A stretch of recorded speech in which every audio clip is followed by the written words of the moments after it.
அப்ப இது வந்து ஒரு இன்வெஸ்டிகேஷன் ஜேர்னலிசம் உடைய வேலை என்னன்னா, கேபி பாலாக்கு இந்த மாதிரி கேள்விகள் தொடர்ந்து இருக்கிறதுனால நிஜமாவே எங்க இருந்து பணம் வருது அப்படின்னு பாத்தீங்கன்னா, கேபி பாலா எங்க இருந்து பணம் வரும் அப்படிங்கிற கேள்வி வரும்போது அவங்களே யோசனை பண்ணும்போது, அதாவது வந்து ஒரு ஷோ பண்றாருன்னு வச்சுக்கோங்களேன், அதுக்கு வந்து அதிகபட்சம் ஒரு 50,000 கொடுக்கலாம். ஒரு நாளைக்கு வந்து ஒரு ஷோ 2 ஷோ பண்ணா கூட வந்து அது இந்த அளவுக்கு வாய்ப்புகள் கிடையாது.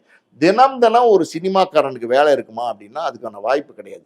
நகைக்கடை திறந்தா, துணிக்கடை திறந்தா காசு கொடுப்பாங்க பெரிய லெவலுன்னு சொல்றாங்க. அதுவுமே பாத்தீங்கன்னா மாசத்துல ஒருத்தர் நகைக்கடை திறப்பான், டெய்லியா நகைக்கடை திறப்பான், டெய்லியா துணிக்கடை திறப்பான். ஸோ இதெல்லாம் வந்து என்னைக்காவது வந்து அந்த பணத்தை வச்சு இவ்வளவு உதவி செய்யறாரு அவர் செய்யறதா அவர் சொல்றாரு. அவருடைய ஸ்டேட்மெண்ட் இப்ப கூட என்ன சொல்றாருன்னா, என்னுடைய வருமானத்துல வர காசை நான் வந்து உதவியா செய்யறேன் அப்படிங்கிறாரு. இப்போ வந்து கேட்கறாங்க, இந்த இந்த இந்த காணொலி ஒரு யூடியூப்ல வந்ததுக்கு அப்புறம் இது ஒரு விவாதமா மாறிடுச்சு இப்போ சோசியல் மீடியால. இப்போ வந்து கேபி பாலா கிட்ட வந்து கேட்கும்போது என்ன சொல்றாருன்னா, ஆடியோ மட்டும் வந்திருக்கு. என்ன சொல்றாருன்னா, சார் நான் என்னுடைய காசு, என்னுடைய கஷ்டப்பட்ட காசுல நான் கொடுக்குறேன் அப்படிங்கிறாரு.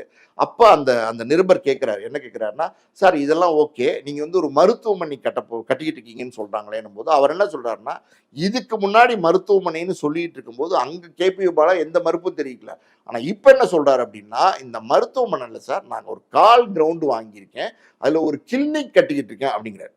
ஸோ இது வந்து இப்ப வந்து இவர் வெளிப்படுத்துறாரு. அன்னைக்கு மருத்துவமனைன்னு எல்லா ஊடகங்களையும் எழுதும் போது இது ஒரு தன்னிலை விளக்கம் கொடுத்துருக்கணுமா இல்லையா? இது மருத்துவமனையில் ஒரு சின்ன ஒரு பாலி கிளினிக் தான், ஒரு கால் கிரவுண்ட்ல வந்து இலவசமா வந்து நான் வந்து ஏழைகளுக்கு சேவை செய்யறதுக்காண்டி கட்டிக்கிட்டு இருக்க ஒரு விஷயம் அப்படின்னு சொல்லியிருக்கணுமா இல்லையா? அன்னைக்கு சொல்லல, இன்னைக்கு சர்ச்சையா ஆகி கேள்வி கேட்கும்போது சொல்றாரு.